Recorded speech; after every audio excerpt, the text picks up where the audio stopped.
folks to just quickly review these Zoom tips for our workshop, including the importance of staying muted today, as well as for Q&A at the end using the chat feature and sending that to CMGC Research. So thank you.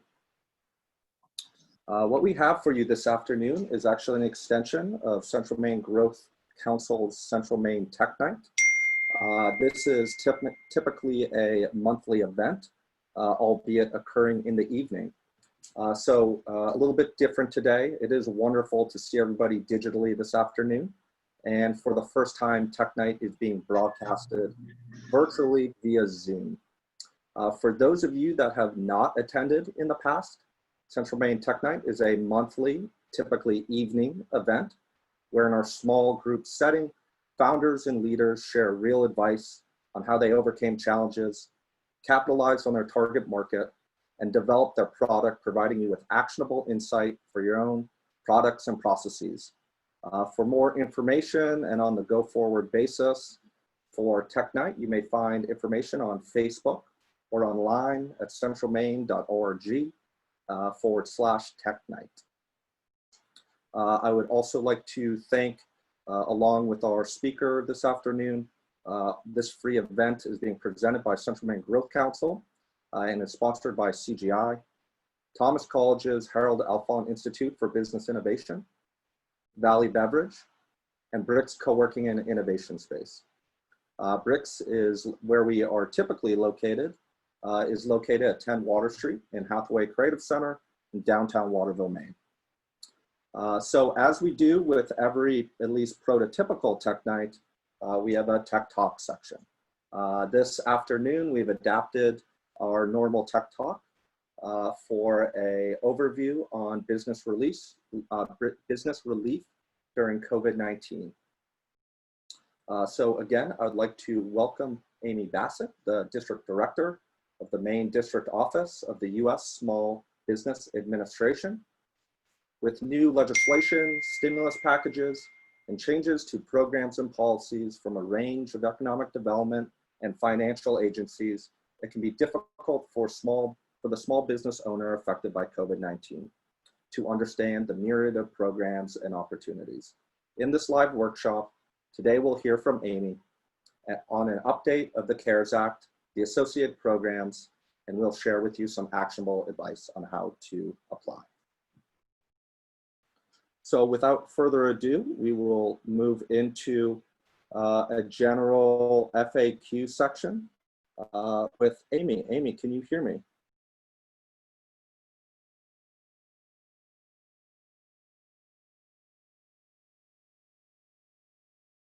Can you hear me, Garvin? I can. Thank you for joining us. Great to hear you. Sorry about the technical difficulties there. No worries. I think we're all really working through it. So as folks were listening and maybe just quickly jog through the agenda, would love to hear from you on just your perspective and overview, do some general FAQ, leave time at the end for question and answer, and probably zero in on a couple of those programs, including the Paycheck Protection Program.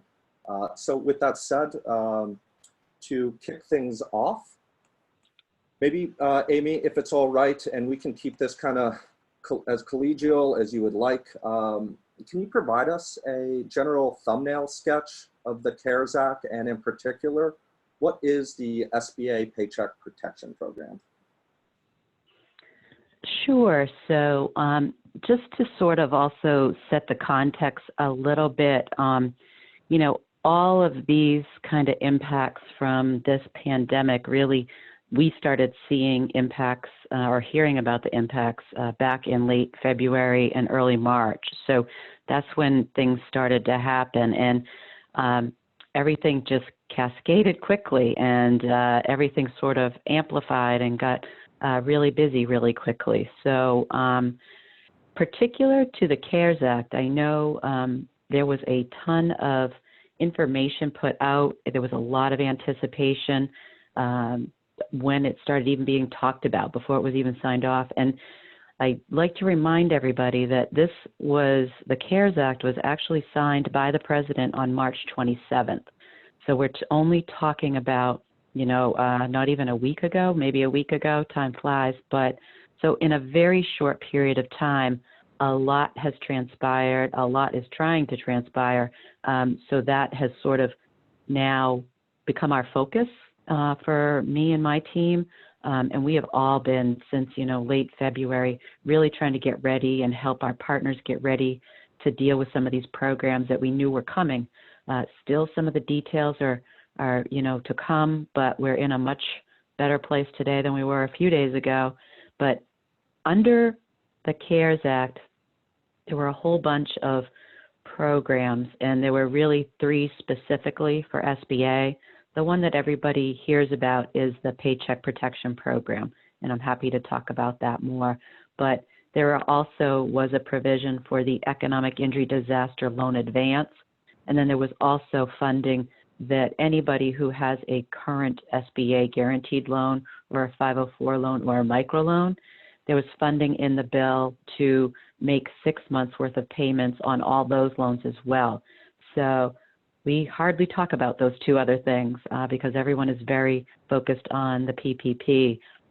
But for the PPP, there was actually almost $350 billion set aside for this program. So this is, I've worked for the government for a very long time, and I have never seen, first of all, any situation of this magnitude, and then secondly, never seen a program like this with this much dollars attached that SBA is standing up in less than a week. When this came out, we were told these loan applications needed to be able to be submitted on April 3rd. I again draw your attention back to that March 27th sign-off date. So we did. We stood this up on April 3rd. There was a lot going on behind the scenes, and I want to thank our lending community. We worked very closely with the Maine Bankers Association and the Credit Union League of Maine to get the lenders ready, answer their questions, answer their concerns. So right now, the program is flying around Maine. Many lenders and many credit unions have staff working around the clock. This work opened on a Friday, and they have been working almost 24/7 since to keep up with the application flow that has been happening up until this point. And I'll take a pause there, Garvin, before I go off down on a different direction on you. No, thank you. Really important context there, and I think so many of us appreciate the clip of the speed of the act and the dynamics of things changing, in particular, just the last few days. So thank you for that. With regards to, can you discuss just some general eligibility for relief and what is being offered, and if you would like, zero into the PPP, but it doesn't have to be exclusive to that? Sure. So I will try to cover both the PPP and the EIDL program, and happy to do that. And the eligibility does differ, and what a small business might use each of those programs for does differ as well. So those on the line who are familiar with SBA lending know that normally SBA loans are not available for nonprofits. Typically, on our regular loan programs, we only deal with for-profit businesses. But so there is a change here in that both there are certain times when certain nonprofits are eligible for each of these programs, the PPP and the EIDL. So for the PPP, the threshold is any business with 500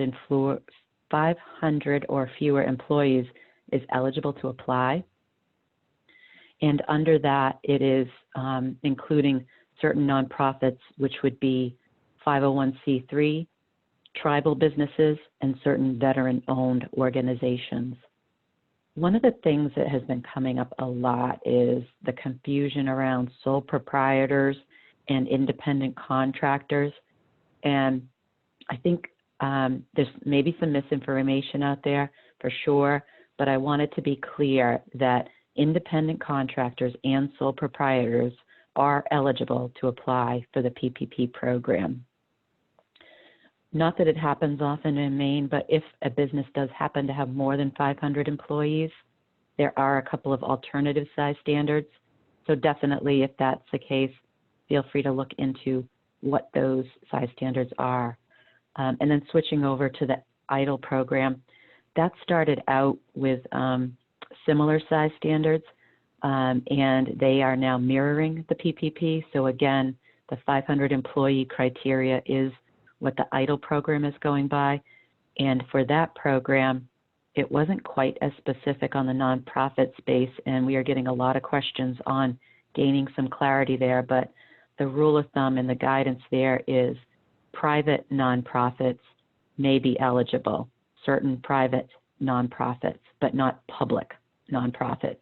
And then the other nuance with the economic injury disaster loan, and this has come up as an issue that we've been trying to find some help for these businesses, but ag producers are not eligible for the economic injury disaster loan.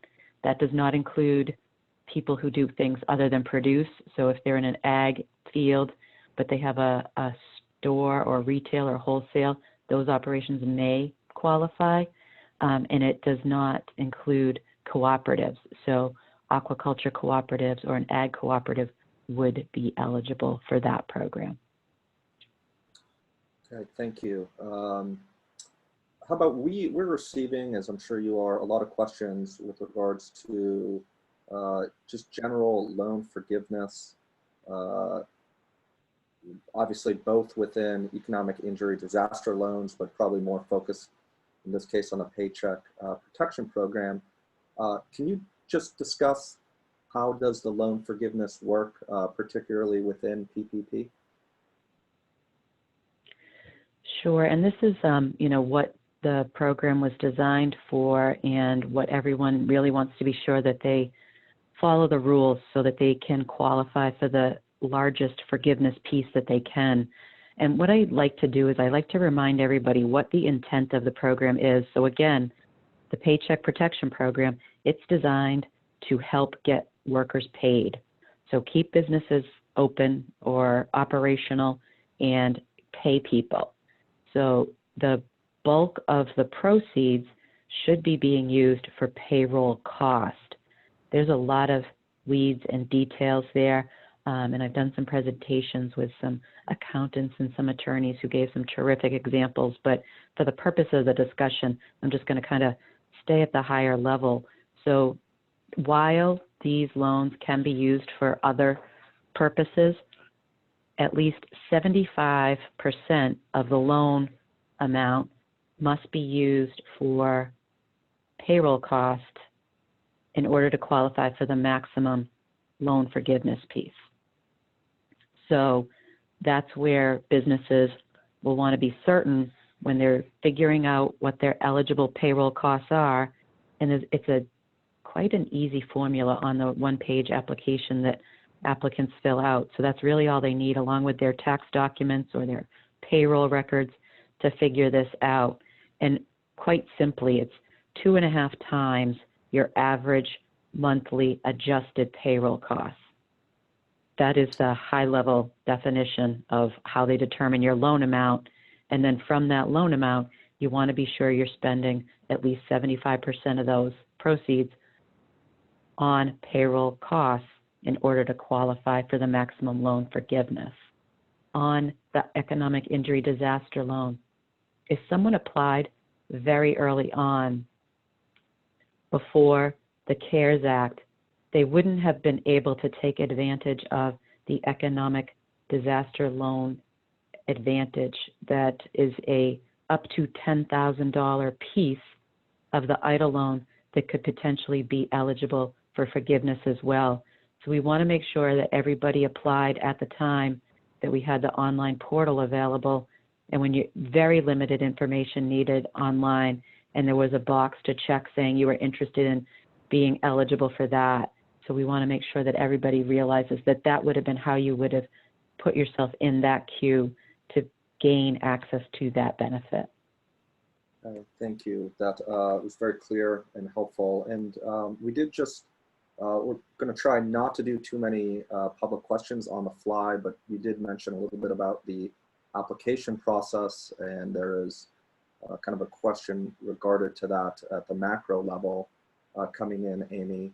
The question is just generally wondering about the application process, and does it matter what bank you apply with, and are all the standards the same? So the best place to go for information and this one-page application form that I'm mentioning is sba.gov/paycheck protection. This site is updated regularly. As I've said before and many times, there's still some finer tuned details coming. So this is the best place to get the most current up-to-date information. So that's where you can obtain that one-page two-page application, and then there's a couple pages of instructions. So with that application and the supporting payroll documents, the business owner can apply at just about any bank or credit union in Maine. We've been working with most of them. Some had a stack of applications before the program even opened on April 3rd. So I know a lot have been working through those piles to get caught up. And I know that's taken some time. And what we have stressed to anybody looking to apply is the best thing to really think about is to go to your existing lender. Hopefully you have a local lending institution that you do business with. So that relationship is really helpful at this stage of the game. So that's where we're advising people to start, and so they can grab that application, grab the information, and apply at that local bank for these, or local credit union. Okay, thank you. And to the folks listening or watching, we will be dropping into the chat a list of SBA lenders in Maine, and we'll also be dropping in a list of SBA technical assistance and advising partners. Amy, and kind of dovetailing out of that, how much can a business borrow via PPP or economic injury? Yeah, so technically the PPP loan can be up to $10 million. So there's a pretty broad scope there, but we do want to make sure that people realize that at this time, it's a one-shot deal. So each eligible business entity is able to apply for one PPP loan. So we want to make sure that folks are clear on that, and that they think about that when they're putting in the information for requesting the loan amount.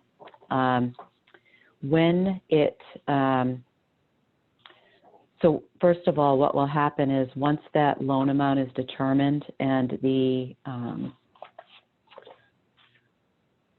then once the loan is dispersed, that, as we talked about, that business owner needs to do the best they can to make sure that 75% of the loan is going towards the payroll costs so that they can maximize forgiveness.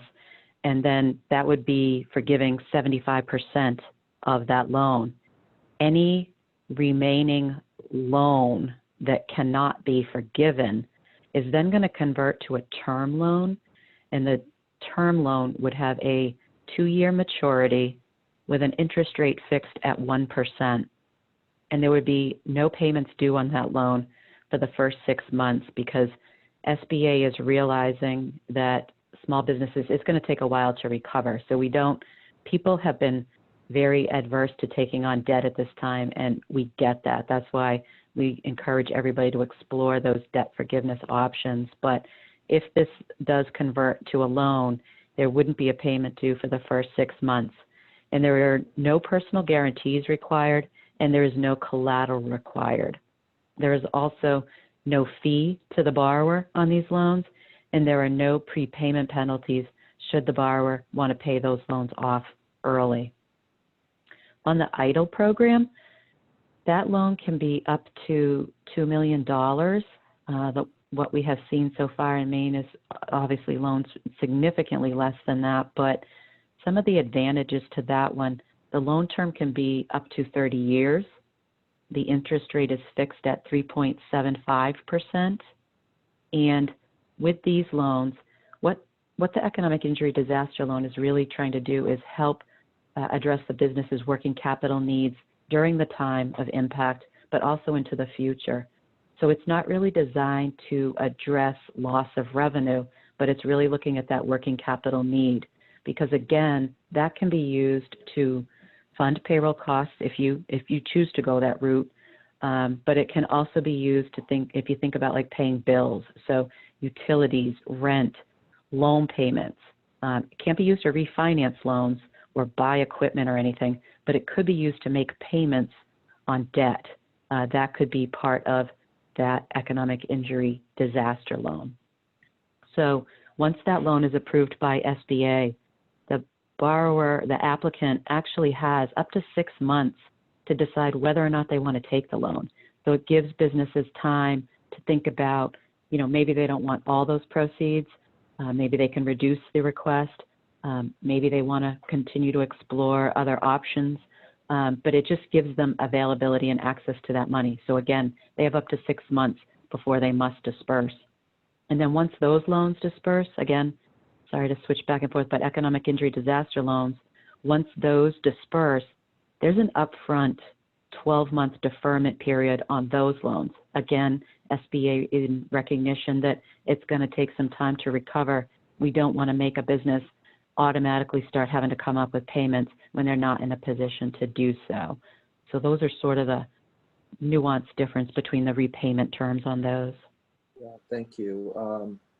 You mentioned at the onset maybe a little bit of misinformation or not fully understanding in the general public about eligibility for self-employed and independent contractors.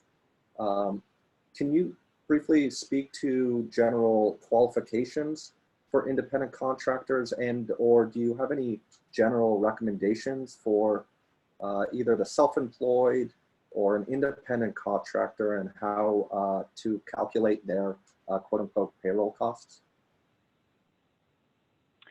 Yeah, and we were internally, I was kicking this around with my boss today because we're seeing information pop up from other sources, and we're hearing from businesses that are telling us that people are telling sole proprietors that they're not eligible. And I do think it's something around a distinct interpretation of what payroll cost is. Right now, the rules we're working by, it's called an interim final rule, and so it's spelled out in that document, but those documents are not written in layman terms. So I think this is a bit about what we need to work on, some clarification on the messaging there. But the way I like to explain it, and again, I want to be clear, sole proprietors are eligible to apply for the PPP program. And if you think about it, and I think part of the problem is too, sometimes they don't think of themselves as a business. They just think I'm self-employed. But in this vein, they are a business and they are the employee of the business. So what they are paid is their payroll cost. So that could be on tax documents, that could be on bank statements, or however they're pulling their income out and whatever documentation they have to show that, that's what should be being looked at for sole proprietors. And then on the independent contractors, what we have been saying on that is, and these are folks who, they may be employed by somebody, but the fashion in which they're paid is, called a 1099. It's an IRS document, but that's the mechanism by which they're paid. So under this act, a small business who pays their employees through that mechanism, a small business cannot include that 1099 cost as their payroll costs, but that independent contractor who is getting paid that way, they're a business, and that 1099 income is their payroll cost. There's been again, confusion around this, and eligibility for those independent contractors. Those applications are due to start being accepted on April 10th. So we are committed. Everybody on my staff, Diane Sturgeon, Jim Pino, Bill Card, Keith Lind, Brad Curry, Joseph Stark, they have all been working so hard to get these clarifications and make sure we're on the right page, getting the information out, and we'll do our best to get more guidance and information on this. But I think this is presently some of the confusion that's out there, and so many people wanted to get ahead of this, wanted to jump on the bandwagon, and it's great because they wanted to be prepared. They knew we had a short runway, but I think in that period of time, if there was any gray area and someone interpreted it one way, that's what's kind of causing some of these problems at this point. Yeah, okay, thank you. And with regards to, and my apologies to kind of double back a little bit, but in talking about a small business that may be applying for a loan under PPP for some of that paycheck protection, how about the scenario if a small business has already laid off staff and the repercussions of forgiveness or not? Yeah, this question comes up a lot, and it came up on a webinar we were on yesterday because, and then when you dovetail in that some businesses cannot open right now because of what has transpired within the state and the rules that have been put in place there. So people are concerned about, how does that impact them? So for the PPP, the eligibility kind of criteria is if a business was in operation as of February 15th, then that's a key eligibility criteria for that loan program.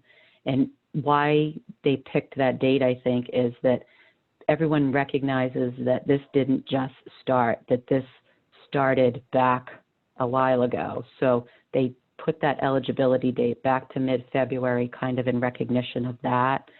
But so if a business is closed right now because they had to, or because they had to, for financial reasons, lay off their employees, they're still eligible to apply.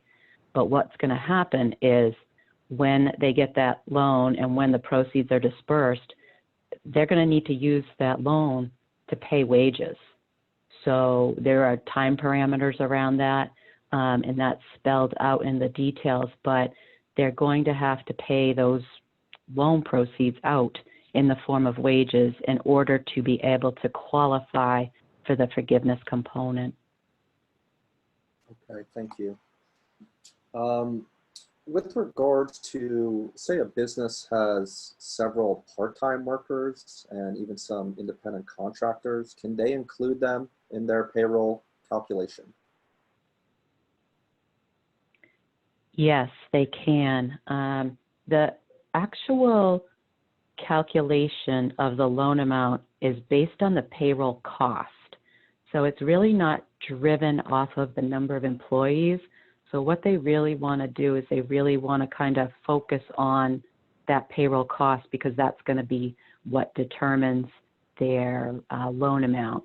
But yes, it does include full and part-time people. All right, thank you, Amy. What, generally speaking, I know you touched on it briefly, and we touched on the importance, particularly probably when it comes to the velocity of these loans, working with your typical lender. But in general, what documents do a business need in preparation? There are minimal documents required, and this is probably one of the reasons why it is best to go to a lending institution that already knows you, because this is a loan. These are trying times, and lenders are lenders. Lenders are used to getting a lot of information. And so it's much easier for that lender to be able to work with a customer when they already know them, because technically the only documentation. If the small business reads what is on that form, there's not a lot of extra documentation that they need to provide.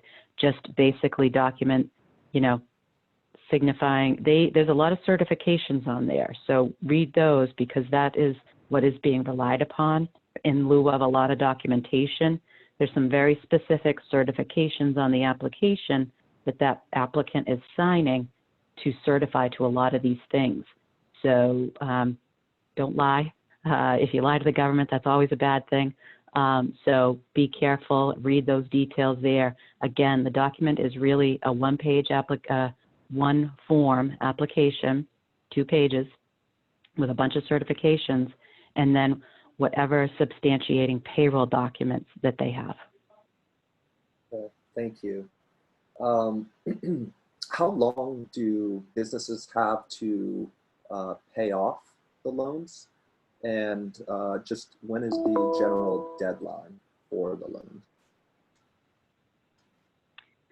So currently speaking, the Paycheck Protection Program runs through June 30th. And, who knows, everything could be subject to change, but that currently speaking, that is the application deadline for that program. For the economic injury disaster loan, that deadline is December 16th, 2020.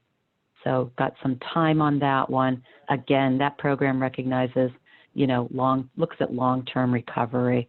And as far as, the payment terms, again, the PPP, the unforgivable piece, is a 2-year maturity, whereas the EIDL can be up to a 30-year maturity. Thank you. And maybe a little bit more of a qualitative question, so my apologies for that. Any sense or an understanding, as you know, very static snapshot with all this, of course, subject to change, and the situation is obviously continues to be rapidly evolving. Any sense on whether the money via the CARES Act will run out, and just a general time frame? I know that's probably a little bit of a dangerous question to try to answer for any of us. Yes, Garvin, we don't like to put ourselves in those positions that are outside of our control and making predictions, but certainly there have been a lot of the paycheck protection loans that have been done so far. We are compiling numbers, but we were provided some national numbers yesterday, I think it was, maybe the day before. The days are blending, I apologize. But so since the program began, and I think this was through the day before yesterday, almost 302,000 loans had been approved by banks for $80.3 billion. And this was done through 3,450 lenders. Again, those are national numbers. So I use those numbers to illustrate that, yes, banks and credit unions are really doing this, because I think early on there was a fear that they wouldn't. So that really, to me, illustrates that the lenders really are jumping on this. And I was on a presentation last night with the head of the Bankers Association and the Credit Union League, and the Bankers Association reported that of their 30 community bank members, 27 are already participating. And on the credit union side, they said more than half of the credit union members that they support, the credit unions, are participating. So we do have a great commitment from our lenders in Maine. Yeah, thank you for that. And again, not trying to editorialize, just probably underscore to the folks that are watching or listening from home. Probably fair to say there is a sense of urgency for you on wanting to put these loans in the application pipeline. More broadly speaking, do you have any just tips or tricks for small businesses as they review either PPP or economic injury disaster loans, whether it's the website and making sure people save their information, or just any general thoughts or comments or lessons you've learned from chatting with folks the last couple of weeks here. Sure, and thank you so much for sharing the business resources, the business advising resources that are available here in Maine. We've been strongly working with those, recommending that small businesses use those services now, whether it's the Maine SBDC SCORE, the Women's Business Centers at CEI, any of our microloan lending partners, or other business services in Maine. Everybody is so committed to helping right now, and that technical advising is offered at no cost to businesses. And they're overwhelmed and swamped just like we are, but they are doing their best to stay connected with us so they're up to date on things. So they are in a good place to help businesses kind of explore these options if they really are struggling on their own. That SBA website, again, where this specific information is sba.gov/paycheck protection. And then for the economic injury disaster, that website is sba.gov/disaster. And I would also throw out there that this has been, the whole CARES Act has been kind of a big project between SBA and the Treasury Department. So the Treasury website, treasury.gov/cares, has a lot of information as well.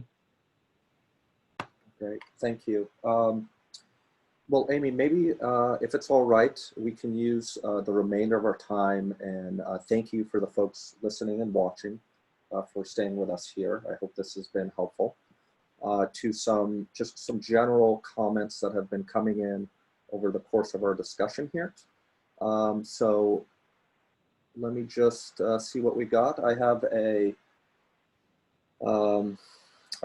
question that's generally asking that about the SBA economic injury disaster loan and the advance fund. It states advance funds will be made available within days of a successful application, and this loan advance will not or should not be repaid. The question is, an applicant may have applied over a week ago and they haven't heard anything yet. Is this can we assume this is because of a backlog? So the first thing I would want to be sure is that the applicant, when they applied, that they saw that option for the economic injury disaster loan advance. It would have been a box they could check. I want to be sure that when they made their submission, that was there. Because if it wasn't, I'd say go back online and reapply to ensure that you get into that queue. But we are hearing from a lot of people wondering about the status of their application. So we do know that there is a backlog there, and we do have an email address and a phone number that people can check the status on those. Unfortunately, with the disaster loans, we don't have as much insight into those programs like we do with the PPP, because we work directly with the banks all the time. So we have a better connection to help there. But for the status of those loans, it would be an email to disastercustomerservice@sba.gov, and that's with no spaces. And then the phone number there is 800-659-2955. All right, great, thank you, Amy. So sounds like for folks, generally speaking as well, make sure to quality control applications and or if the application seems to be in good shape, certainly a follow-up, and probably fair to say that there are high volumes being dealt with as well. Moving on to another question, there's a general question about an individual that is self-employed, and if they take a loan via PPP for salary, can they also qualify for unemployment? And I should have, what I meant to say at the onset is, you know, we're trying not to get into unemployment and or HR law and policy. So with that caveat, Amy, do you have any insight on the dynamics of a PPP loan and qualifying for unemployment? Yeah, you're right, Garvin. We don't want to go into the space of the Maine DOL on that because they have all the rules on what qualifies for unemployment and what doesn't. But if the loan, and this is a decision that someone's going to have to make. But if you get a PPP loan and those proceeds are used to pay payroll costs, that's in lieu of being unemployed because payroll costs are being paid. So to get into the finer details, that person would certainly want to check with the Maine DOL. But, guidance would be that you just have to watch for the duplication of services. Okay, thank you. Kind of dovetailing back to our earlier questions and comments with an independent contractor, there's a question about can an independent contractor essentially borrow or take a loan out to essentially pay themselves, and will that be forgiven? I know you touched on this a little bit. Yeah, that's a very clear way of explaining it, though, because ultimately that's what's happening. So if they take that loan out and they use the PPP loan, and they use it to pay themselves, and they document that, then that's what's going to qualify for the forgiveness. Okay, so the answer to that question is yes, with, I'm sure, some careful caveats. All right, scrolling on through here, and thank you again for everybody staying with us. This might be a little bit too granular, so my fault if it is, but we do have a question related to how tips in the restaurant and food service and accommodation industries are being handled, generally speaking, particularly when rehiring staff, even though a restaurant is not open. So I'm guessing this person is asking about just general calculation of tips. And again, apologies if that's a little too granular, Amy. Yeah, no, and I was on a call the other day and we were sort of all thinking that through, but, and certainly feel free to check with a tax professional or business advisor on this, but the payroll costs are documented payroll costs in the past. Those are the records that are being used. So that, I guess, is the advice that we've been telling people to start at. So I don't want to give a direct answer to that because I am not 100% sure how that would be looked at. Okay, thank you. I see a question about the timeline to use PPP loan for payroll. I think you already touched on that. Let's see what else. Yeah, just to clarify that, Garvin, I think, so once those PPP loans close, once the bank disperses the funds, the business owner has up to 8 weeks to use those proceeds for the payroll cost. And again, that's because we want those loans to be used to pay wages. So that is a criteria on that. Okay, great. I am seeing that we're concluding with a majority of our public comments at this point. So I'd like to say thank you to all. You know, a couple of things I'd like to underscore that Amy mentioned, and from a communications and information flow perspective, really advise, and there is a lot of information and it can be so exhausting, and we understand that. And on top of that, folks are looking for actionable information. So I really stress probably the critical, important nature of finding information via SBA, Treasury, and some of those trusted governmental sources, and including, and of course we haven't touched on the importance of the public health crisis and CDC and the governor's team as well. So really casting a cold eye on that literature and making sure it's coming from the appropriate source, in this case, SBA and the other aforementioned. Likewise, to the folks that are online, we are here to help you. We, the Central Maine Growth Council, and our broader partners, both in the government space, but also institutional and nonprofit sector. So please let us know how we can potentially bolt on other opportunities and public finance tools beyond what is currently existing in the CARES Act.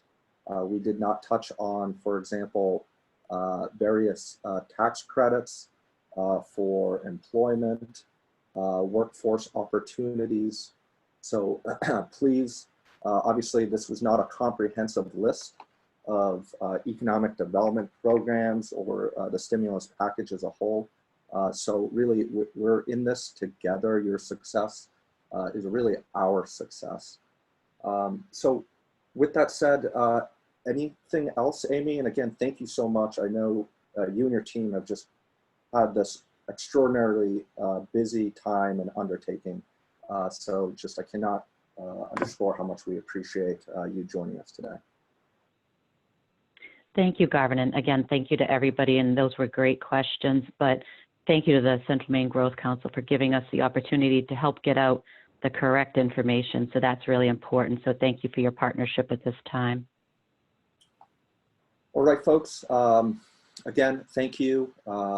You can find us at centralmaine.org. All our applicable information, emails, contact telephone numbers. We are fully stood up with technology and have been. So we are here to assist you. And then likewise, for if we do have our somewhat normal Tech Night crowd, thank you for joining us. We will be, as usual, doing our Central Maine Tech Nights the second Thursday of every month, including May into June. However, we are, of course, expecting and would want to follow all the applicable CDC guidelines, state of Maine guidelines, and will likely be holding our May and likely our June Tech Nights via virtual workshop, Zoom, or a similar platform. So again, thank you so much, and we look forward to working with you in the future, and please reach out to us on general needs and/or needs assessment. Thank you all.